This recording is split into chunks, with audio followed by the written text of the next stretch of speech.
बांट दिए जाएं। लेकिन अब इस लिस्ट को लेकर भी घमासान मचा हुआ है। आरक्षण और मेरिट की अनदेखी का मामला शोर कर रहा है। नाराज अभ्यर्थी जहां इस पर स्टे लाने की बात कर रहे हैं, वहीं चयनित अभ्यर्थी इसे बेवजह का हल्ला बता रहे हैं। आज चर्चा इसी पर चर्चा को आगे बढ़ाएंगे। R9 टीवी के editor in chief Amitabh Agnihotri ji, स्वागत सर आपका। एक मजबूत पैनल भी हमारे साथ जुड़ेगा, लेकिन उससे पहले आप खबर देखिए रिपोर्ट के जरिए।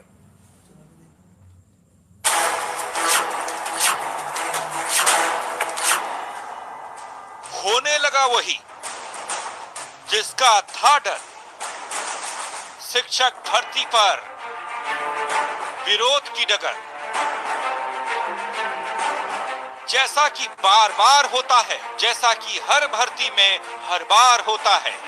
69,000 सहायक शिक्षक भर्ती के 31,661 पदों में ही वही होता दिख रहा है।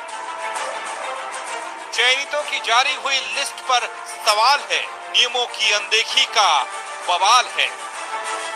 मेरा गुणांक काफी अधिक था, इस वजह से इस 31,000 की सीटों के सापेक्ष जो हो रहा है उसमें अचयनित हो गया। बताइए, क्या जिनके कट ऑफ अधिक हैं वो योग्य हैं कि जिनके कम?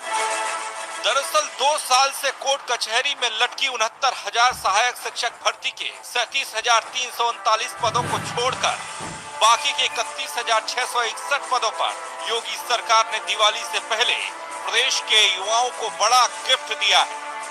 मुख्यमंत्री ने 31,661 पदों की लिस्ट जारी करने के जो निर्देश दिए थे, उनमें 31,277 पदों पर चयन सूची जारी हो गई है। लेकिन इधर हाई मेरिट और आरक्षण पर रण सज गया है। प्रदर्शनकारी अभ्यर्थी सरकार के साथ साथ विपक्ष के दरवाजों पर भी दस्तक दे रहे हैं। देखिए, नियमों की अनदेखी वही बात है कि कभी कुछ चीज़ें हो रही होती हैं तो किसी का अगर कोई दिक्कत होती है तो कहता है कि नियमों की अनदेखी हुई है, लेकिन इसमें किसी भी तरह की नियमों की अनदेखी नहीं हुई है। मैं पहले तो 31,277 लोगों के परिवार की तरफ से और सबको, मुख्यमंत्री को बहुत धन्यवाद देना चाहूँगा कि उन्होंने हमारे दर्द को, तकलीफ को समझा और हमें लिस्ट में शामिल किया। तमाम माथापच्ची के बाद भी 21 दिन बाद जारी हुई लिस्ट को लेकर कहा जा रहा है कि एक ही जिले में हाई रैंक वालों का चयन नहीं हुआ और कम रैंक वालों का नाम लिस्ट में आ गया।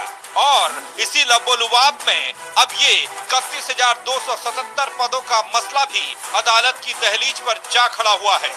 काउंसलिंग का दौर चल रहा है। 14, 15 और 16 अक्टूबर से नियुक्ति पत्र भी दिए जाने हैं, जिस पर रोक के लिए याचिका दाखिल किए जाने की भी खबर है। मेरा गुणांक 70.53 है। मैं हाई कोर्ट कल रीड करने जा रहा हूं, जो 31,277 की जो दोषपूर्ण सूची आई है। मैं ये जानना चाहता हूं कि किस आधार पर इस वैकेंसी को किया जा रहा है, जबकि मेरे ही जनपद में कम गुणांक वाले, जिनका गुणांक 69 है और मुझसे जो सूची जारी हुई थी 67,867 की, उसमें मुझसे नीचे स्थान पे हैं, फिर भी उनका चयन होने जा रहा है। बहरहाल सुप्रीम कोर्ट में फंसी 69,000 सहायक शिक्षकों की भर्ती में योगी सरकार ने बीच का रास्ता निकालकर बाकी के पदों पर नियुक्ति पत्र दिलाकर बेरोजगार युवाओं को दिवाली का गिफ्ट देने की तैयारी की। लेकिन आरक्षण और मेरिट सहित तमाम बवाल में अब सवाल है कि क्या दिवाली के इस गिफ्ट पर लगेगा स्टे का ग्रहण? Bureau report, R9 TV, Uttar Pradesh, Uttarakhand.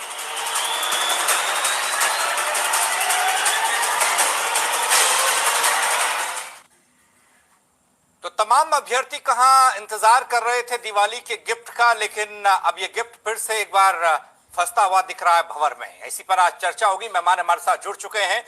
हमारे साथ कुमार अशोक पांडे जी बीजेपी से हैं, अब्दुल हफीज गांधी समाजवादी पार्टी से, शिवेंद्र प्रताप चयनित अभ्यर्थी हमारे साथ होंगे, आलोक चौधरी हाई मेरिट अचयनित अभ्यर्थी हमारे साथ होंगे, मनोज प्रजापति आरक्षण एंड MRC लीगल टीम के मेंबर हमारे साथ होंगे। अमिताभ जी से चर्चा की शुरुआत कर रहे हैं। अमिताभ जी, लगता नहीं कि इतनी आसानी के साथ इन अभ्यर्थियों को नियुक्ति पत्र मिल पाएगा, ये शिक्षक बन पाएंगे, स्कूलों में बच्चों का मुस्तकबिल संवार पाएंगे?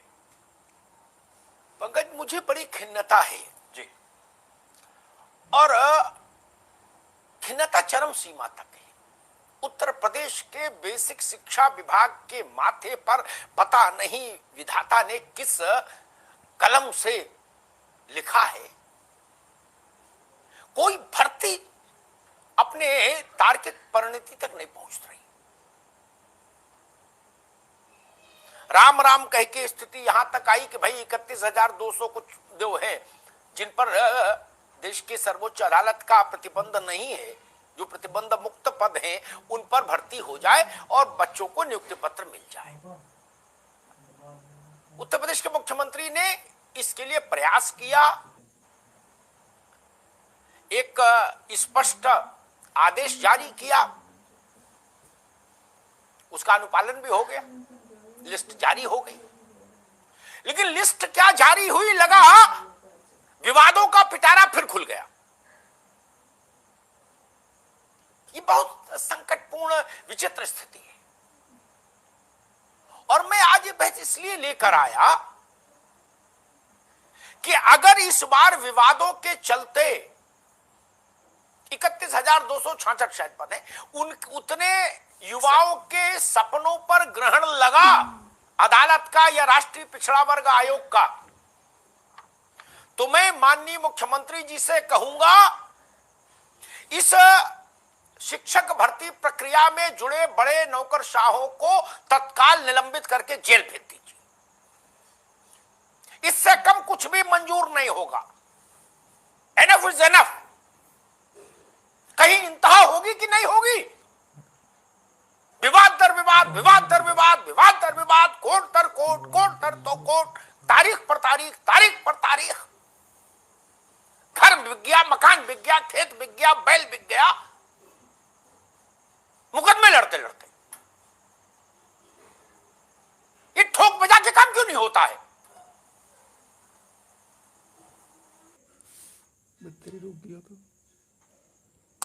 विश्व भर में भारत की चुनाव प्रक्रिया का मान है, और एक कैसी संस्थाएं हैं, आयोग हो चाहे कोई हो, चाहे शिक्षा विभाग हो, जो एक छोटी सी भर्ती नहीं करा पाता, जो विवाद रहित हो, आक्षेप रहित हो, पारदर्शी हो, प्रामाणिक हो, विश्वसनीय हो। इसलिए आज मैं बहस इसलिए लेके आया। गोलमोल बात मुझे पसंद नहीं। अगर ये भर्ती फंसी, आज जैसे लखनऊ में कुछ दृश्य हुए, समाजवादी पार्टी के कार्यालय के बाहर भी 1,000-2,000 युवाओं ने जाके प्रदर्शन किया, और तमाम सूत्रों से मेरे पास स्रोतों से सूचनाएं आ रही हैं कि कुछ वर्ग के ऐसे लोग हैं, चाहे वो हाई मेरिट वाला मामला हो, चाहे पिछड़े वर्ग के आरक्षण का मसला हो, वो लोग फिर अदालत जाने को बैठे।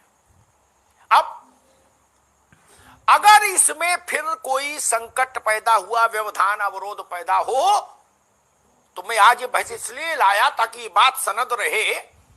मेरा आग्रह मुख्यमंत्री जी से होगा, रूथलेसली इस बार अधिकारियों को निलंबित करके जेल भेज दीजिए। एक बार ये कड़ा कदम उठ जाएगा तो मान कर चलिए, ये बेसिक शिक्षा विभाग में कोरोना की वैक्सीन का काम करेगा। एक बार 10-5 बड़े अधिकारी जेल चले जाएंगे, कोई आसमान नहीं फट जाएगा, लेकिन नीचे चपरासी तक दुरुस्त हो जाएगा। सचिव से लेके चपरासी तक सब बिल्कुल दुरुस्त हो जाएंगे। उत्तर प्रदेश में एक फ्रेज है, राइट टाइम, सब राइट टाइम हो जाएंगे। लेकिन इस बार करना यही पड़ेगा भाई। इससे कम गोल मोल बातें कि देख रहे हैं, चिंतन हो रहा है, मनन हो रहा है, बैठक होगी और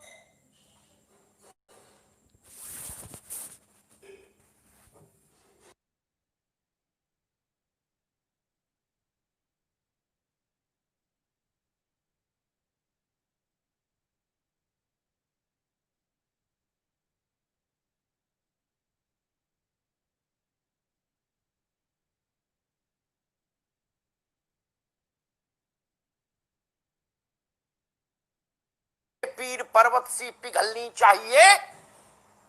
हो गई, कभी दुष्यंत ने लिखा था, हो गई है पीर पर्वत सी पिघलनी चाहिए, अब हिमालय से कोई गंगा।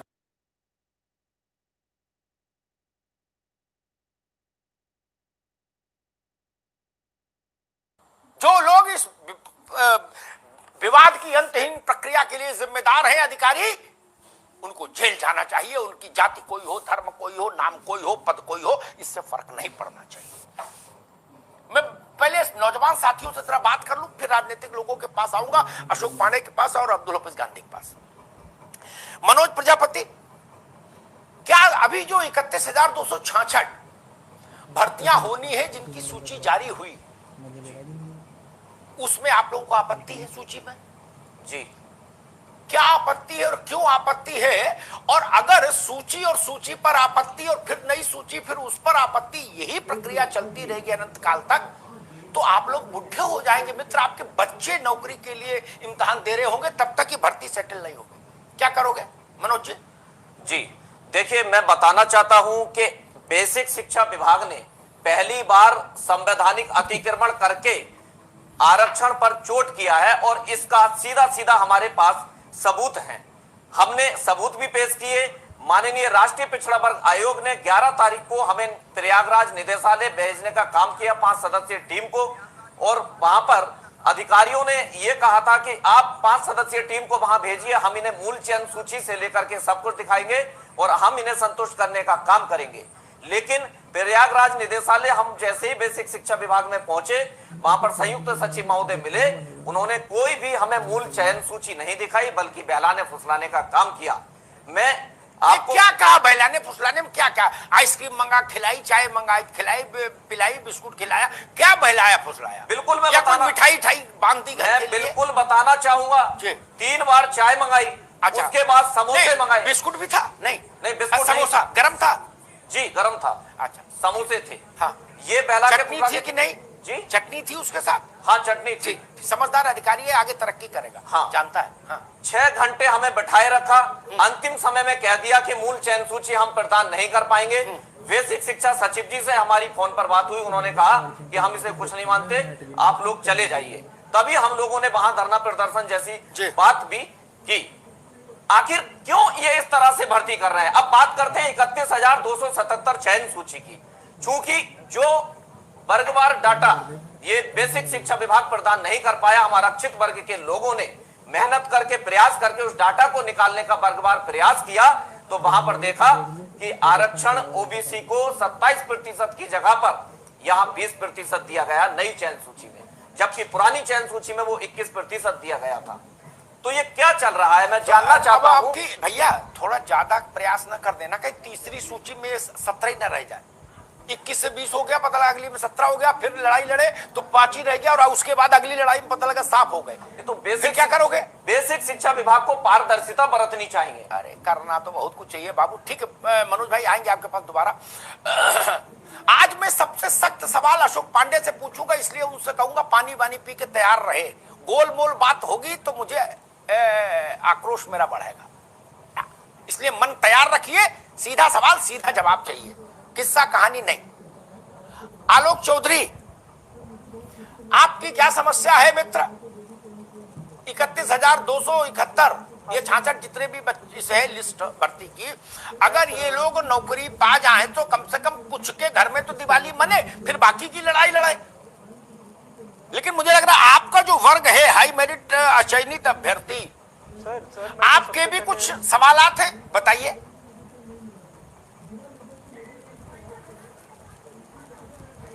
सर मैं सर्वप्रथम तो R9 टीवी का आभार व्यक्त करता हूं धन्यवाद और आपको भाई। प्रणाम करता हूं सर। जी धन्यवाद। सर मुझे बहुत खुशी है, मैं बधाई देना चाहता हूं अपने भाई बहनों को जो भी चयनित हुए हैं। सर जो भी चयनित हुए हैं, मैं अपने भाई बहनों को बधाई देना चाहता हूं। 31,272 सर, गलती मेरे भाई बहनों की नहीं है सर, गलती सर इसमें शासन की है। सर मेरी रैंक सर 60,000 है, बैनपुरी डिस्ट्रिक्ट है मेरा, जिसमें सर 67,668 वालों को चयन मिल गया, 65,990 वाले को चयन मिल गया। मेरी 60,000 रैंक है, मुझे चयन नहीं मिला सर।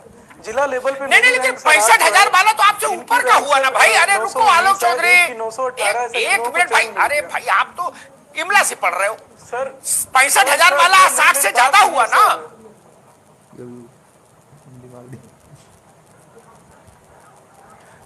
सर रैंक देखी जाए 67,867 के अकॉर्डिंग देखी जाएगी ना सर।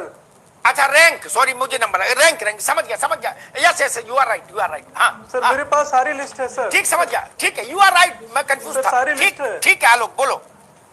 हाँ और दूसरी बात सर, दूसरी बात सर, एक मिनट सर, दूसरी बात 67,867 में जिसका अंतिम चयन सर उन्नाव में हुआ है, उसका भी चयन सर 31,000 में हुआ है। तो सर हमें क्यों बाहर कर दिया गया? तो अब क्या क्या सोचा है आगे? क्या मुकदमा लड़ोगे, धरना होगा? पूरा डेटा है सर मेरे पास में है। आलोक चौधरी समोसा खाने जाएंगे सर। मैं विभाग में बीजेपी के सर, मैं माननीय बीजेपी के प्रवक्ता, ये धरना करेंगे या मुकदमा करेंगे? तीनों में से क्या करेंगे? सर मैं माननीय बीजेपी के प्रवक्ता महोदय से ये जानना चाहता हूँ सर, ना मुझे धरना करना है ना मुझे मुकदमा करना है। मैं माननीय प्रवक्ता महोदय के शरण में हूँ, बीजेपी के शरण में। इनसे सर मैं जानना चाहता हूँ कि अब हम लोगों के लिए ये क्या करना चाहेंगे। ठीक है, वो हम लोगों की क्या गलती है सर? हम लोग आई मेरिटोरियस है, तो हमारी क्या गलती है सर? हम बाहर बैठे रहेंगे सालों से कि करना क्या चाह रहे हो महाराज, वही तो नहीं पता लगता है। 1 घंटा आता है और बीत जाता है और गोल गोल जलेबी सी छान के निकल जाते हैं सर। शिवेंद्र प्रताप, कितनी उम्मीद है कि अब की चिट्ठी मिल जाएगी? उम्मीद है या नहीं है लिस्ट आने के बाद भी? सर लिस्ट आने के बाद उम्मीद बढ़ गई थी, लेकिन चूंकि जिस तरीके से लिस्ट पर आपत्तियां निकल करके सामने आ रही हैं, उस तरीके से सर उम्मीद दूर दिख रही है। सर पिछली बहस में भी आपके माध्यम से ही हमने अनुरोध किया था शासन से कि आदेश आने का इंतजार कर लिया जाए और व्यर्थ के विवादों को तूल ना देते हुए पूरी सूची एक साथ कराई जाए। पर शासन ने बात नहीं मानी और शासन ने चयनित अभ्यर्थियों को 2 फाड़ में विभाजित कर दिया। चूंकि भर्ती बड़ी है तो एक साथ सबको संतुष्ट करना मुमकिन नहीं है। इस वजह से सर आदेश शांतनु गौडर सर भी आ चुके हैं। कल एक केस लिस्टेड है माननीय सर्वोच्च न्यायालय में। सरकार को चाहिए कल के डेट में आदेश के लिए प्रे कराए और अगर हफ्ते या 10 दिन के अंदर में आदेश की कोई सूचना मिलती है सर, तो बेहतर होगा कि हम इंतजार कर लें। और सर अधिकारियों ने जिस तरीके से सूची के संबंध में रहस्य बना के रख दिया है, उससे सर व्यर्थ के विवाद बढ़ रहे हैं। अगर सूची सही है तो सर अधिकारियों को आक्रामक तरीके से आकर के सभी सवालों का जवाब देना चाहिए, और अगर सर सूची सही नहीं है तो सर गलत सूची जारी करने वाले अधिकारियों पर कार्रवाई कब होगी? जी ठीक बात। अब मैं अब्दुल हफीज गांधी के पास चलूंगा। अशोक पांडे जी को अभी 2-3 मिनट और है, अपनी प्रतिरोधक क्षमता को और विकसित करें, इम्यूनिटी पावर को। अब्दुल हफीज गांधी जी, 1 कदम आगे बढ़ती है प्रक्रिया, 3 कदम पीछे आ जाती है, फिर 1 कदम बढ़ती है, फिर 6 कदम पीछे आ जाती है। अब सुप्रीम कोर्ट, हाई कोर्ट, कौन कौन कोर्ट में लिस्टेड हो गया मामला, गई भैंस पानी में। अब उम्मीद की किरण जो थी, रोशनी की किरण कि चलो जितना भागीरथ प्रयास हुआ, तपस्या हुई बच्चों की, लेकिन अब एक चिट्ठी मिल जाएगी, नौकरी ज्वाइन कर लेगी, वो फिर मुझे अदालत की चौखट पर दिखाई दे रही भर्ती। क्या किया जाए भाई? अब्दुल हफीज जी। अमिताभ जी, एक जिम्मेदार राजनीतिक पार्टी के तौर पर यदि युवाओं को जॉब मिलता है तो मैं समझता हूँ कि यह स्वागत योग्य कदम है। लेकिन जिस तरह की अनियमितताएं सामने आ रही हैं कि कहीं पता लग रहा है कि रिजर्वेशन को ताक पे रख दिया गया है, कहीं पता लग रहा है कि जो ज्यादा मेरिटोरियस हैं उनका नाम इस सूची में नहीं है, तो जिनका नाम नहीं है उनका भी तो भविष्य है, वो भी तो मेरिटोरियस है कहीं ना कहीं। और जो संविधान प्रदत्त एक जो एक हमारे सामने चीज है, उसको तो नकारा नहीं जाना चाहिए। तो ये क्यों हो रहा है ऐसा? यदि सरकार चाहती है जॉब देना, तो जो प्रक्रियाएं हैं, उनको जितनी भी अनियमितताएं हैं उनको दूर करके सूची निकालनी चाहिए। जो रिजर्वेशन के प्रावधान है, उन रिजर्वेशन के प्रावधानों का ख्याल रखना चाहिए, क्योंकि वो संविधान प्रदत्त है, वो तो आपको देना ही पड़ेगा। जो हमारे मुख्य धारा से पिछड़ गए हैं ऐसे वर्ग, उन वर्ग को लाने के लिए आरक्षण की व्यवस्था की गई थी। तो अगर आरक्षण की व्यवस्था पूरी तरह से लागू नहीं हो रही है तो कहीं ना कहीं ये जो संविधान प्रदत्त चीज है उसको पूरा नहीं कर रही है सरकार। दूसरा, जो मेरिटोरियस लोग हैं, जिस तरह से आपने भी अभी एक हमारे साथी को सुनवाया और उन्होंने अपना दर्द जो है कहीं ना कहीं बयान किया है, तो ये क्यों हो रहा है? अगर सरकार बहुत ईमानदार है तो ये सारी की सारी चीजें क्यों सामने आ रही है? मैं समझता हूँ कि देखिए, अगर किसी को दर्द है तो वो कोर्ट भी जाएगा, वो धरना भी करेगा, वो प्रदर्शन भी करेगा। तो मेरी सीधी सरकार से मांग है कि सरकार इन सारी की सारी अनियमितताओं को दूर करे और प्रदेश के युवाओं को रोजगार देने की कोशिश करे, क्योंकि अभी तक तो हमने 4.25 साल के कार्यकाल में ये देखा है कि एक भी भर्ती जो है वो बगैर विवाद के पूरी नहीं हुई है। कहीं पर पर्चा लीक होता है, कहीं पर कॉपियां बदल दी जाते हैं, कहीं पर पासपोर्ट बदल दिया जाता है। तो ये सारी की सारी चीजें नहीं होनी चाहिए। और मैं आपको पहले कह चुका हूं, as a responsible opposition party हम चाहते हैं कि प्रदेश के युवाओं को रोजगार मिले और अच्छी तरह से मिले, और जो भी चीजें हैं, आरक्षण की व्यवस्था है तो आरक्षण की व्यवस्था लागू होनी चाहिए। ठीक है, मेरिटोरियस लोगों को दुरुस्त बात। अब मैं आता हूं अशोक पांडे के पास। नाम महत्वपूर्ण नहीं है ज्यादा, महत्वपूर्ण यह है कि वो उत्तर प्रदेश की सत्तारूढ़ पार्टी के प्रवक्ता हैं। इसलिए ये जो मेरे नौजवान साथी तीन हैं, अशोक हैं, शिवेंद्र हैं, मनोज हैं, और इनके जरिए जो हजारों उत्तर प्रदेश भर के नौजवान हैं जो इस भर्ती प्रक्रिया से कहीं ना कहीं संबद्ध है, सरोकार रखते हैं, वो और उनके परिवार के लाखों सदस्य, वो सब अशोक पांडे की बात को बहुत गौर से सुनेंगे। अशोक जी, जिम्मेदारी बड़ी है, ये राजनीतिक बहस नहीं है कि उपचुनाव में कौन कितनी सीटें जीतेगा, चाहे जो उसमें बोल के निकल जाओ, कोई दिक्कत नहीं। जीतो नहीं जीतो क्या फर्क पड़ता है, बोलने की आजादी है। ये बहुत फोकस्ड बहस है। मैं चाहता हूं उसी गरिमा के साथ इस पर बहस आगे बढ़े, उत्तर आए आपकी ओर से। मेरा छोटा सा प्रश्न, किंतु परंतु, बात सवाल तो सुन लो भाई, किंतु परंतु का प्रश्न अब नहीं बचा। ये 31,277 की जो लिस्ट जारी हुई है, ये उत्तर प्रदेश हाई कोर्ट और सुप्रीम कोर्ट में चैलेंज हो जाएगी। कल सुनवाई हो जाए चाहे परसों हो जाए, इसका मतलब ये प्रक्रिया गई अदालत में।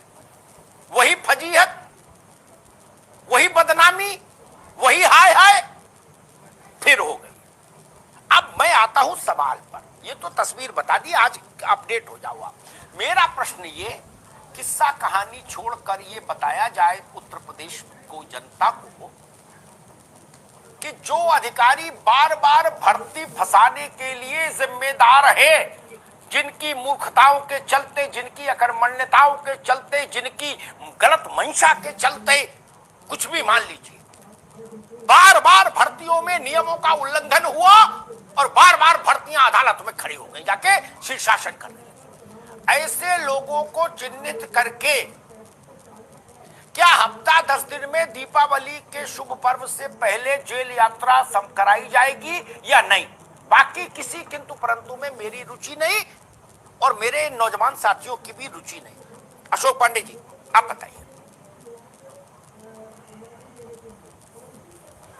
अमिताभ जी, आज से 7-6 दिन पूर्व आप ही के चैनल पर एक डिबेट थी और इसी संबंध से विषय पे थी। उस चैनल को भी उस समय पर तमाम अधिकारी और तमाम नेता, तमाम लोग देख रहे थे, क्योंकि 35 से 40 कॉल अभ्यर्थियों की मेरे पास भी आई, जिन्होंने सीधा मुझसे संवाद किया और आपके चैनल पे जो आपने निर्णय दिया था उस पर बात हुई थी, उस पर उन्होंने अपनी प्रसन्नता जाहिर की। माननीय मुख्यमंत्री जी ने, मैंने तब भी कहा था कि वो दृढ़ संकल्पित हैं युवाओं को रोजगार देने के लिए, युवाओं को नौकरी देने के लिए, और उसी क्रम में अब तक हम 3,66,000 नौकरियां लोगों को दे चुके हैं। भाई अशोक बाबू, 3,65,000 छोड़ो, वो अधिकारियों को अंधकार घना है। आज की बात करो। हमने मैं माना, पूछ रहा हूं, ये भर्ती भी फंस गई अगर 31,000 वाली, तो जेल जाएंगे अधिकारी या नहीं? सीधी सपाट बात। नहीं फंसने पाएगी, मैं वही बता रहा हूं, नहीं फंसने पाएगी। हमने माना कि अंधेरा घना है, लेकिन चिराग जलाना कहां बना है। आज पूरी तौर पर अगर कोई अधिकारी मैलाफाइड इंटेंशन के तहत पकड़ा जाएगा, शिक्षा विभाग के तरफ योगी आदित्यनाथ जी की निगाहें बहुत बहुत बहुत टेढ़ी हो चुकी हैं और उनके बर्दाश्त का पैमाना पूरे ऊपर तक जा चुका है। उन्होंने बड़ी कठोर चेतावनी दी थी। मैंने उस दिन भी आपसे कहा था कि आखिरी बैठक के द्वारा जो सूची जारी करने की बात की है, उन्होंने कठोरता पूर्वक कहा था कि आदेश, उच्च न्यायालय के पारित आदेशों के क्रम में चयन होना चाहिए। अगर ये चयन उसके जरा भी कहीं गलत होगा तो वो बचने नहीं पाएंगे, वो निश्चित तौर पर जेल जाएंगे, उससे वो बच नहीं सकते। दीपावली का बहाना भी उनको बचा नहीं पाएगा। या तो बच्चों की दिवाली मनेगी, रुको भाई, अगर जैसे मेरे बगल में, अरे एक लाइन मुझे बोले, एक सेकंड रुको मित्र, एक मिनट रुक जाओ, फिर 2 लाइन बोलिए, 5 लाइन। देखिए, मोटी मोटी बात समझिए, है ना? ये राजनीतिक डिबेट नहीं है आज। संविधान कहता है भारत का, जिससे ना प्रमुख सचिव परे है न मुख्य सचिव परे है, सब उसके नीचे ही है। ठीक, वो कहता है पिछड़ों को 27% नौकरी में आरक्षण। ठीक, ये बात सबको पता है, बच्चे को पता है इस मुल्क में। जो अधिकारी वहां बैठ के समोसे खा रहे हैं गरम चटनी के साथ, उनको अकल नहीं थी। 20% क्यों है इसमें आरक्षण? मुकदमा नहीं होगा क्या? धरना प्रदर्शन नहीं होगा क्या? पिछड़ा वर्ग आयोग आपकी फजीयत करेगा ही करेगा। आप चाहे जितना भाषण दो यहाँ, पिछड़ा वर्ग आयोग आपकी फजीयत करेगा ही करेगा। पांडे जी समझ लो। मैं उसी प्रश्न पे आ रहा था अमिताभ जी। हाँ बताइए। ये पिछड़ा वर्ग का फंसाया हुआ जो मामला मैं बता रहा हूं कि 6 जनवरी को भर्ती की लिखित परीक्षा कराई गई थी। 45,357 शिक्षा मित्रों ने आवेदन किया था और महज 818 पास हुए थे। मात्र 8,000 नहीं है इसमें, 8,018 पास हुए थे, बाकी सारे वहां से फेल कर दिए गए थे। तो नहीं ये उसमें नहीं है। ये मैं सवाल क्या नहीं तो 37,000 लोग जो अलग किए गए हैं, वो शिक्षा में मापदंड न जाति का है। मैं वही कह रहा हूं, शिक्षा में वर्ग का जाति का मापदंड नहीं है, वहां प्राप्तांक का भी मापदंड महत्वपूर्ण है और ये महत्वपूर्ण रहेगा। शिक्षा को हम उस तरह से नहीं खेल सकते। शिक्षा के मामले में हमें कठोरता बरतनी ही पड़ेगी और उस कठोरता के सामना करने के लिए हम तैयार हैं। शिक्षा हमारे देश का उज्जवल भविष्य है। शिक्षा के माध्यम से ही उज्जवल भविष्य की तरफ जा सकते हैं। अगर हम वहां पर ऐसे लोगों को बैठा देते हैं जो सिंपल अब भाषण हो रहा है, जो पास नहीं कर पाते हैं भाषण से। अरे रुको भाई, पास नहीं कर पा रहे हैं। रुकिए अभी अशोक जी रुकिए। अच्छा अरे रुको मनोज रुकिए। अशोक पांडे आप भी रुकिए, मुझे ब्रेक पर जाना है। एक बात आपको कह दे, आप भी समझ लो, बाकी नेताओं को भी समझा दो। भाषण से काम नहीं चलेगा, ठीक है ना, कि यहां गुणवत्ता वहां गुणवत्ता। सब भाषण अच्छा है, एक बात बिल्कुल समझ लीजिए, अंदर तक बैठा लीजिएगा मेरी बात। कोई अधिकारी आपको कुछ समझाए, समझ लीजिएगा झूठ है, अमिताभ जी कह रहे थे वही सच्चाई है। सुन लीजिए, अनुसूचित जाति, जनजाति और पिछड़ों के लिए, अरे हाथ नीचे रखो भाई चौधरी, और पिछड़ों के लिए जितना आरक्षण संविधान ने स्वीकृत किया है, कोई माई का लाल, मेरे शब्दों को सुन लीजिए, कोई माई का लाल हिंदुस्तान की धरती पर उसको रोक नहीं सकता। एक राई रत्ती उसमें कमी नहीं कर सकता। कमी करेगा, भर्ती निरस्त होगी, मुकदमा होगा। लिख लो मेरी बात। मुझे नहीं पता आपको अधिकारी क्या समझा रहे हैं, आप जानो, अधिकारी जाने, लेकिन लिख लो। जैसे सूर्य निकलता है पश्चिम में, वैसे ही ये ध्रुव सत्य है। इसलिए इसमें ज्ञान मत दो, आप फंस जाओगे, जेल चले जाओगे महाराज। किस गलतफहमी में हो? इस देश में कोई माई का लाल आरक्षण छेड़छाड़ कर सकता है क्या? 31,600 काहे को भाषण दे रहे हो प्रभु? एक और दूसरी बात, अरे रुको भाई, सूची के, अरे रुक जाओ ना, हमने भी सूची देखी है। की सूची की बात कर रहे हैं। एक मिनट रुको, और नहीं अभी नए अवसर देंगे, ब्रेक के बाद देंगे, धैर्य रखिए। दूसरी बात, कोर्ट में जज के सामने जब ये प्ली जाएगी, जिसकी रैंकिंग 68,000, उसकी भर्ती हो गई, चिट्ठी मिल गई। जिसकी रैंकिंग 60,000, उसकी नहीं हुई। इसका जवाब प्रमुख सचिव, अवर सचिव, मुख्य सचिव, प्रधान सचिव, छोटे सचिव, कोई सचिव नहीं दे पाएंगे अदालत में। अशोक पांडे ये समझ लो। हाथरस के डीएम को कल देखा था ना हाई कोर्ट में, उनको कैसे मुर्गा बना दिया था अदालत में, देखा था ना? वो त्रुटि है, मुर्गा बना दिया था ना। जी बना दिया था ना हाथरस के वो प्रवीण लक्षाकार को। आज हाईकोर्ट ने 11 पन्ने का अपना ऑर्डर भेजा है, अपडेट किया है, अपलोड। उसमें क्या कहा है उसने डीएम के लिए? बाबुओं के भरोसे मत रहो महाराज, नुकसान उठा जाओगे। बाबुओं को चुनाव नहीं लड़ना, चुनाव आपको लड़ना है। कोई अंधा भी इस बात को मानेगा क्या कि 70,000 वाला भर्ती, 68,000 वाला भर्ती रैंकिंग पे और 60,000 वाला बाहर? कोई मानेगा? अशोक पांडे जी, आप ही जज हो, आप ही की अदालत में मुकदमा आए, आप क्या करोगे? देखिए, जो त्रुटि है अच्छा भाले भाई, अमिताभ जी, ये त्रुटि अगर कोई है तो उसका सुधार होगा। मैं अरे आप सुधारी करते रहेंगे अधिकारी, तो भर्ती कब होगी महाराज? त्रुटि करो फिर सुधार करो, फिर त्रुटि करो फिर सुधार करो। सर कल काउंसलिंग है, परसों का 16 को सर जो है नियुक्ति पत्र दे देंगे। कब होगा?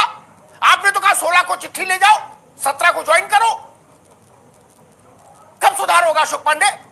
बताइए भैया पांडे जी। देखिए जो कमियां, मैंने कहा कि जो उच्च न्यायालय का आदेश का क्रम था उसी में ये नियुक्तियां की गई हैं। अगर इसमें कहीं कोई त्रुटि है तो उसका सुधार की गुंजाइश है, सुधार होगा। मैंने आपसे कहा कि एक एक बात माननीय मुख्यमंत्री जी के संज्ञान में है और इसमें जो अधिकारियों की कमेटी है वो भी पूरी तरह से तत्पर है, जागरूक है, क्योंकि जो उनकी शक्ति है, जो उनकी भ्रुक्टी इस समय तनी हुई है, उससे कोई भी कतिपय अधिकारी बच नहीं पाएगा जिसकी मंशा जरा भी गलत है। और पारदर्शी व्यवस्था में हमने अब तक नियुक्तियां की हैं। हमारी किसी भी नियुक्ति में भ्रष्टाचार या जातिवाद वर्ग विशेष की बात नहीं रही है। ठीक है, तो आज भी अगर ये व्यवस्था है तो एक आगे होगा। इसमें जैसा इन्होंने दिखाया आपके चैनल में, मैंने इसको नोट कर लिया है। ठीक है, ब्रेक पर जा रहे हैं। एक बात फिर लेकिन कहेंगे, रिपीटिशन है लेकिन मेरा मन है इसलिए बोलूंगा जरूर। कुछ चीजें सूर्य के प्रकाश की तरह साफ होती हैं, उनमें ये अगर मगर मत लगाया करिए पांडे जी, बड़ी बदनामी होती है जनता में जब जनता सुनती है। मैं आपकी जगह होता तो मैं कहता हाँ 60,000 वाले को बाहर करके 70,000 वाले को जिसने अंदर एंट्री दी है वो अधिकारी जेल जाएगा। मैं ये नहीं कहता अगर मगर कोई त्रुटि हुई होगी तो देखा जाएगा, फिर उसकी जांच होगी, कमेटी बैठेगी और फिर रसगुल्ला बटेगा, समोसा आएगा ना जी। नहीं बचेगा नहीं, बचेगा नहीं। फ्यूचर टेंस में नहीं, मैं तो कहता तत्काल होगा। दूसरा, पिछड़ों का आरक्षण जिसने बाधित किया अपने ही अंदाज से। बोलो जुबान केसरी।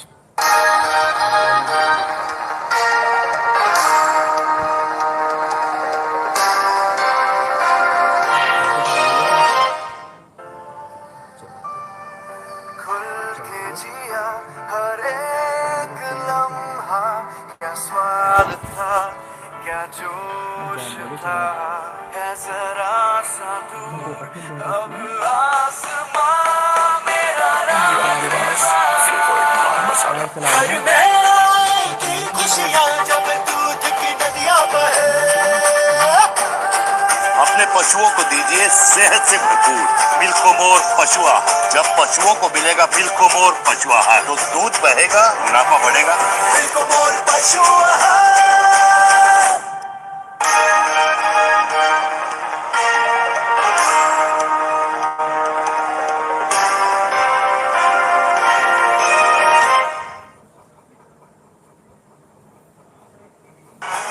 न कोई चैनल न अखबार बताता है कौन भला असली समाचार दिखाता है। R9 टीवी आर पार दिखाता है। R9 टीवी सिर्फ खबर के लिए।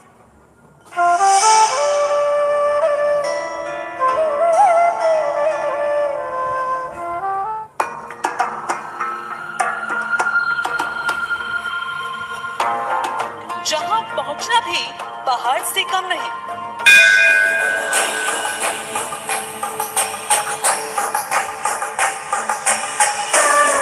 हम वहां से भी खबर ले आते हैं।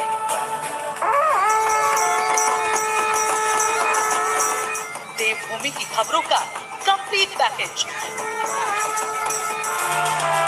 प्राइम टाइम उत्तराखंड, रोजाना शाम 6:30 बजे।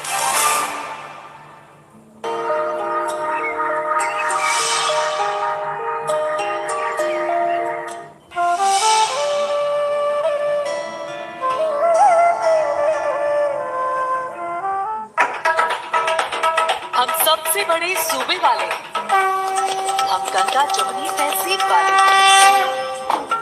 हम हैं सियासत के सिकंदर, हम यूपी वाले हैं, हमें चाहिए खरी खबर। देखिए प्राइम टाइम यूपी, रोजाना शाम 7 बजे। इस कार्यक्रम के प्रायोजक हैं full of fibre and energy Nandi चोकर युक्त आटा। नंदी, नाम विश्वास का। पेट सफा आयुर्वेदिक चूरन, पेट सफा।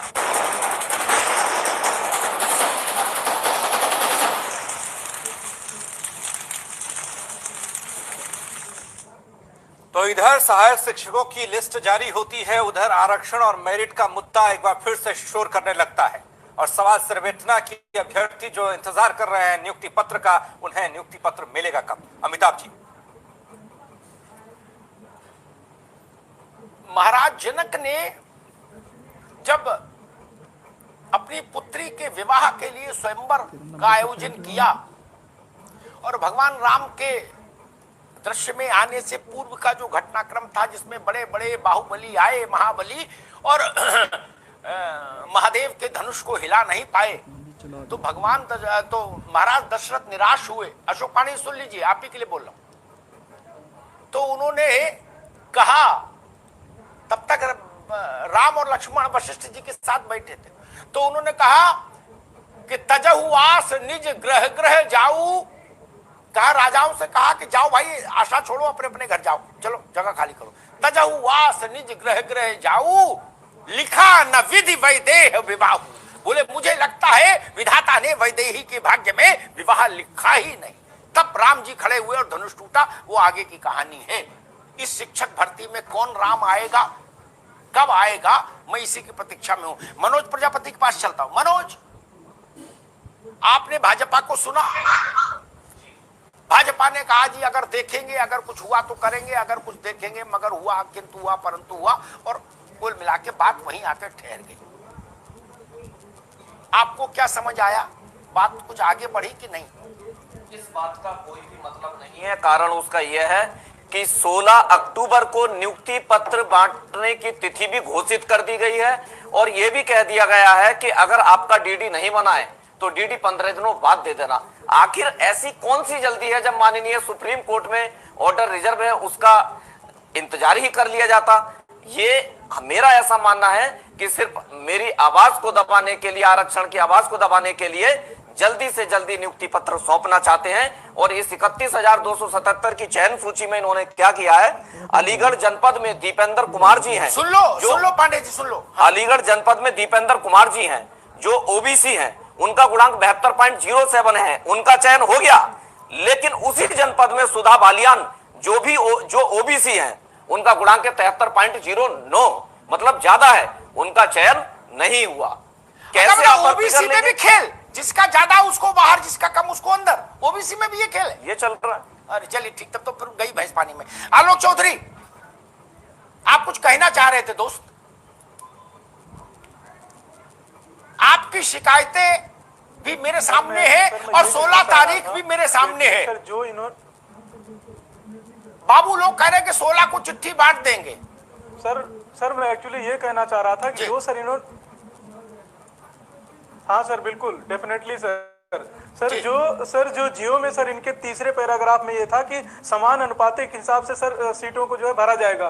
तो सर किस हिसाब से सर, ना तो जिले के हिसाब से 45% लिए हैं, ना तो कैटेगरी के हिसाब से 45% लिए हैं। किसी जिले में सर 100% ले लिए हैं, किसी में 80% ले लिए हैं, किसी में 95%, किसी में 10%। जब सर जिस जिले में ये जो है 100% लिए हैं, वहां तो हाई से लेकर लो तक सारे कैंडिडेट सिलेक्ट हो गए। जिस जिले में सर 10% लिए हैं, वहां के सर सारे रह गए। तो ये सर किस पैमाने पे किए हैं, ये सर समझ में नहीं आया है। हमारे भी समझ में नहीं दूसरी बात सर 16 को काउंसलिंग है, 17 का हमारे भी नहीं आया। मैंने चश्मा लगा के समझने की तो कोशिश की, चश्मा उतार के समझने की कोशिश की, समझ नहीं पाया। गाजियाबाद, नोएडा, लखनऊ, कानपुर 100% बुक हो गया। कुशीनगर, पटरौना, खलीलाबाद, अंबेडकर नगर खाली पड़े। अरे सर यही किए हैं। क्यों भाई, सारे मास्टर यही काम करेंगे? तो खलीलाबाद में कौन पढ़ाएगा? सर 45% होना चाहिए था ना सर। ना पटरौना में कौन पढ़ाएगा? बस्ती में कौन पढ़ाएगा? गोंडा में कौन पढ़ाएगा? फरुखाबाद में कौन पढ़ाएगा? हरदोई में कौन जाएगा? एटा में कौन जाएगा? इटावा में कौन जाएगा? नोएडा, गाजियाबाद, कानपुर, लखनऊ 100% फिल कर दिया। सर जहां पे 2500 सीटें हैं, वहां पे सर 250 सीटें भरी गई हैं। सोचिए आप सर। ठीक है अयोध्या में सर 880 सीटें हैं, वहां पे सर 789 का सिलेक्शन हुआ है सर। ठीक है, वो अशोक जी नोट कर रहे हैं, उनको उचित मंच पर वो पहुंचाएंगे, ऐसा मेरा भरोसा है। शिवेंद्र प्रताप भाई, इसमें पेज तो बहुत हैं। अब इस बात को मैं कैसे निगल जाऊं, और या अरे रुको भाई, मैं कैसे मंजूर कर लूं कि दोनों बच्चे ओबीसी अलीगढ़ में, जिसके पास हायर मेरिट वो बाहर हो गया, जिसके पास लोअर मेरिट ओबीसी में वो नियुक्ति पा गया। इस पर तो विवाद होगा ही होगा। और जब संविधान कहता है कि 27% आरक्षण फॉर ओबीसी, तो उसका जब भी उल्लंघन होगा तो तय मानिए अगर चिट्ठी मिल भी गई तो नियुक्ति कैंसिल हो जाएगी बाद में। शिवेंद्र क्या कहेंगे? सर बात यह है कि संविधान के नियमों की व्याख्या संविधान के दायरे में रहकर की जाए तो बेहतर है। संविधान के नियमों की व्याख्या अभ्यर्थी नहीं कर सकते हैं, पहली बात। दूसरी बात सर ये है कि आरक्षित और अनारक्षित दो वर्ग होते हैं। जो अभ्यर्थी किसी भी जाति का हो, अगर वो अनारक्षित कोटे में चयन पाता है तो उसके साथ में जो अनारक्षित अभ्यर्थी के साथ व्यवहार होता है वही व्यवहार किया जाएगा। जो ओबीसी हाई मेरिट का अभ्यर्थी है उसका चयन अनारक्षित सीट पर हुआ है तो उसको अनारक्षित सीट पर चयन के कारण मतलब काफी अभ्यर्थियों को अनारक्षित सीट पर चयन के कारण रोका गया है। ये बात बिल्कुल सही है कि कुछ जिलों में सीटें ज्यादा भरी गई, कुछ जिलों में सीटें कम भरी गई, लेकिन सर उसका भी जो कारण अधिकारियों से मुलाकात में उन्होंने जो बताया वो ये बताया चूंकि अब जिला कैडर की भर्ती नहीं होती है, भर्ती स्टेट मेरिट पर हो रही है, इस वजह से स्टेट मेरिट के अकॉर्डिंग जिस जनपद में हाई मेरिट के अभ्यर्थी ज्यादा है वहां पे सीटें ज्यादा भर दी गई है। जिस जिले में सीटें ज्यादा थी मगर लो मेरिट अभ्यर्थी वहां ज्यादा थे वहां पे अपेक्षाकृत सीटें कम भरी गई। ठीक है। महिला आरक्षण के कारण सर पूरी बात, महिला आरक्षण के कारण महिलाओं की सीटें भी लिमिटेड है। तो एक जब शुरू में लोगों ने आपत्ति जताई कि आरक्षण के समस्त नियमों का पालन होना चाहिए, तो सर जब आरक्षण के समस्त नियमों का पालन होगा तो जो अभ्यर्थी हाई मेरिट वाला लेकिन अनारक्षित वर्ग का होगा निसंदेह उसे इंतजार करना पड़ेगा। ऐसा मैं स्वतः का चयन होने के कारण नहीं बोल रहा हूँ, ये अधिकारियों के ही वक्तव्य है जो उन्होंने जानकारी के रूप में। ठीक है शिवेंद्र, थैंक यू। अब्दुल हफीज गांधी, कुछ पेज तो साफ साफ दिख रहे हैं कि उनमें गड़बड़ झाला है। इसके लिए किसी कमेटी की जरूरत नहीं। 68,000 रैंक वाला भर्ती, 60,000 वाला बाहर। इसके लिए किसी जांच की कमेटी की मीटिंग की जरूरत नहीं कि सब लोग मीटिंग रूम में आओ, बैठो, मीटिंग बुलाओ, प्रेजेंटेशन होगा, कॉफी आएगी। नहीं, पिछड़े का आरक्षण, दलित का आरक्षण देना ही देना है, विकलांग को आरक्षण देना ही देना है, हमको दिव्यांग को। जो संविधान प्रदत्त आरक्षण है उनसे तो कोई छेड़छाड़ नहीं कर सकता, वो चाहे बेसिक शिक्षा विभाग हो, चाहे पीडब्ल्यूडी हो, चाहे हेल्थ हो।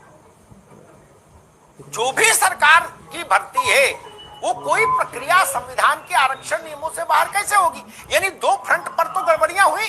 अब्दुल हफीज, देखिए अमिताभ जी आप बिल्कुल सही कह रहे हैं कि जो संविधान प्रदत्त एक व्यवस्था है उसको किसी भी सरकार को मानना होगा, क्योंकि पब्लिक एम्प्लॉयमेंट है, ये जो जॉब्स हैं सरकारी जॉब्स हैं और इसमें आपको आरक्षण की व्यवस्था देनी पड़ेगी। जिस तरह से अभी अशोक जी बोल रहे थे, वो बोल रहे थे कि शिक्षा के क्षेत्र में तो हम गुणवत्ता चाहते हैं और बिल्कुल ऐसा वैसा। अरे आप बंधे हुए हैं संविधान से, आप आरक्षण व्यवस्था से बंधे हुए हैं, आप बिल्कुल आरक्षण व्यवस्था को नकार नहीं सकते। गुणवत्ता आरक्षण से जाती नहीं है, ये हमने देखा है कि आईआईटी से लेकर हर जगह रिजर्वेशन है, तो क्या आईआईटी में गुणवत्ता खत्म हो गई है? क्या एम्स में गुणवत्ता खत्म हो गई है? या आरक्षण व्यवस्था जो है वो जो मुख्य धारा से पिछड़ गए लोग हैं उनको जो है मुख्य धारा में लाने के लिए व्यवस्था की गई है, वो बहुत पहले से चली आ रही है। इसमें ना तो अशोक जी की चलेगी, ना सरकार की चलेगी, ना किसी की चलेगी, संविधान की चलेगी। दूसरी बात मैं ये कहना चाहता हूँ कि जल्दबाजी क्या है, देखिए यहाँ भविष्य का सवाल है, जो चयनित हो गए उनका भी भविष्य का सवाल है और जो रह गए उनके भी भविष्य का सवाल है। तो बहुत ही मैं समझता हूँ कि सोच समझ के सरकार को चलने की आवश्यकता है। जहाँ इतने दिन लगे हैं और दिन थोड़े से लग जाएंगे, लेकिन जितनी भी अनियमितताएं हैं, जितनी भी त्रुटियां हैं, उनको दूर करके जो है वो सरकार को रोजगार देना चाहिए। रोजगार जो है जिंदगी से जुड़ा हुआ है, परिवारों से जुड़ा हुआ है, खुशी और गम से कहीं ना कहीं जो है ये रोजगार जुड़ा हुआ है। इसलिए मैं समझता हूँ कि सरकार को फूक फूक के कदम इस मामले में रखने। ठीक है अब्दुल हफीज गांधी भाई। अशोक भाई, सारी बातें आपने सुन ली। मेरे दो ही बिंदु हैं। आरक्षण की लक्ष्मण रेखा कोई नहीं लांघ सकता, ना हुकूमत हिंदुस्तान, ना हुकूमत उत्तर प्रदेश, ना हुकूमत महाराष्ट्र, ना आंध्र प्रदेश, कोई भी नहीं लांघ सकता। ये बात लिख लो, गांठ बांध लो, और जिनको समझ ना आती हो उनको भी समझा दे। अरे रुको भाई शिवेंद्र प्रताप, ठीक है अशोक जी, इसको कोई लांघ नहीं सकता, कोई भी नहीं। न दिन में लांघ सकता, न रात में लांघ सकता, न सोमवार को लांघ सकता, न मंगल को लांघ सकता। ठीक है ना? इसलिए इसमें मशक्कत मत करो, दिमाग मत लगाओ। और दूसरा 68,000 वाला अंदर, 70,000 वाला अंदर, 60,000 वाला बाहर, ये किसी को पचेगा? आप एक बाल्टी पानी पिला दो फिर भी गोली अंदर नहीं जाएगी, ये पेट के अंधे को भी नहीं पचेगा, पागल को भी नहीं पचेगा भैया। इतना गरीब तो सब जानते हैं कि जिसकी 60,000 रैंकिंग है उसको पहले नौकरी मिलनी चाहिए, 68,000 वाले को बाद में। यार ऐसा कैसे लिस्ट बनवा दिए महाराज, ये क्या हुआ? अशोक जी,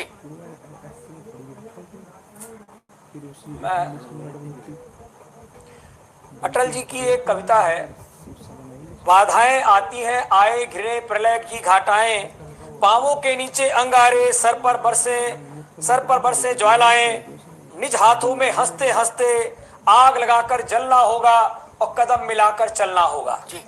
अब मैं जो बात कह रहा था कि मैंने आरक्षण को कोई लांघने की बात नहीं की है। आरक्षण की जो प्रश्न उठाया जा रहा है वो प्रश्न भ्रमित किया जा रहा है, मैं वहां बताना चाह रहा था। 1,40,000 नौकरियां में लोग पास हुए, जिसमें 84,000 बैकवर्ड थे और 24,000 एससी थे। ओबीसी 84,000 और एससी 24,000।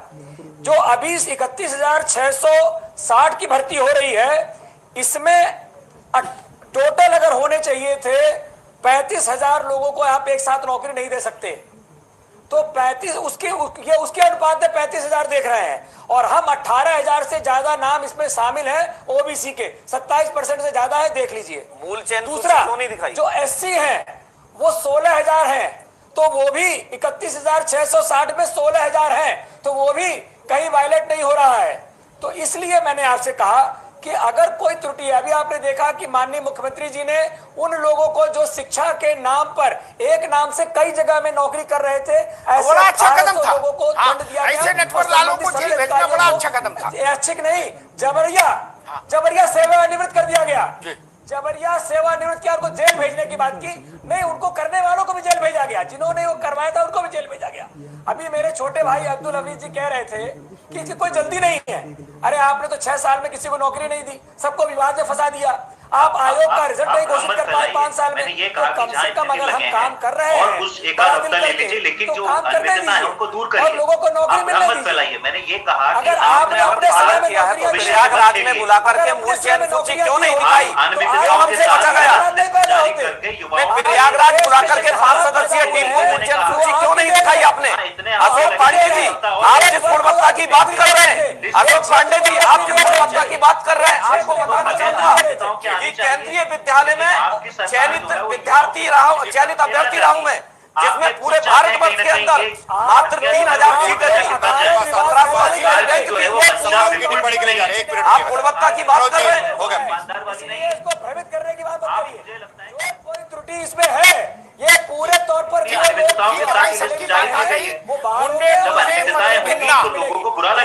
सबका धन्यवाद। मुंडे मतिर भिन्ना, मैं पूरी बहस आज 3 बिंदुओं पर लाया था, जिसमें सबसे ज्यादा जोर मेरा इस बिंदु पर था कि अगर इस सूची में जो 31,000 की भर्ती है, इस सूची में कहीं भी संविधान की मर्यादा का उल्लंघन है, अगर इस सूची में कहीं भी विसंगतियां हैं, अरे शिवेंद्र बाबू धैर्य रखो, बोल चुके बाबू, अब सिर मत हिलाओ, थोड़ा शांति से बैठो। अगर कहीं इसमें विसंगतियां हैं तो उन दोनों चीजों के लिए जो जिम्मेदार अधिकारी हैं उत्तर प्रदेश सरकार के शासन के, उनका निलंबन होना चाहिए, उनको जेल भेजा जाना चाहिए। ये गौहत्या के समान पाप है अशोक जी, गौहत्या के समान पाप। मेरे लिए जितना जघन्य पाप गौहत्या है, उतना ही जघन्य पाप ये है कि नौजवानों के सपनों के साथ छेड़छाड़ हो, खिलवाड़ हो। मुख्यमंत्री जी की मंशा से मैं संतुष्ट हूं। उन्होंने बार बार कहा और स्पष्ट रूप से कहा कि पारदर्शिता के साथ हो, प्रामाणिकता के साथ हो, लेकिन जल्दी हो और बच्चों को रोजगार मिले। सुप्रीम कोर्ट की भी मंशा यही थी। और मुझे याद है जिस दिन योगी जी ने इस बात का निर्णय अधिकारियों को बताया था अपना, उन्होंने कहा था कि सुप्रीम कोर्ट के दिशा निर्देशों के अनुपालन को ध्यान में रखते हुए सूची बनाओ 31,000। अगर इसमें पाप हुआ है तो जेल से कम कुछ भी मंजूर नहीं होगा। जांच कमेटी ये वो कुछ नहीं, 3 दिन में जांच कराइए, चौथे दिन सस्पेंड कीजिए और चौथे दिन दोपहर बाद जेल भेज दीजिए। ये गौहत्या है, गौहत्या मित्र। लाखों परिवारों के सपनों के साथ खिलवाड़ है बाबुओं का। मैं जानता हूं किसी की सरकार रहे, कोई मुख्यमंत्री या शिक्षा मंत्री थोड़ी ना सूची बना रहे, ना वो डाटा एंट्री ऑपरेटर है। वो कह ही सकते हैं कि भाई ईमानदारी से काम करिएगा, नियम के अधीन काम करिएगा, पारदर्शिता से करिएगा। फिर ये कौन लोग हैं जो बार बार उसमें घपला कर देते हैं, घोटाला कर देते हैं, बवाल कर देते हैं, विसंगति छोड़ देते हैं जानबूझकर, इंटेंशनली मैं कहूंगा, और भर्ती फंस जाती है।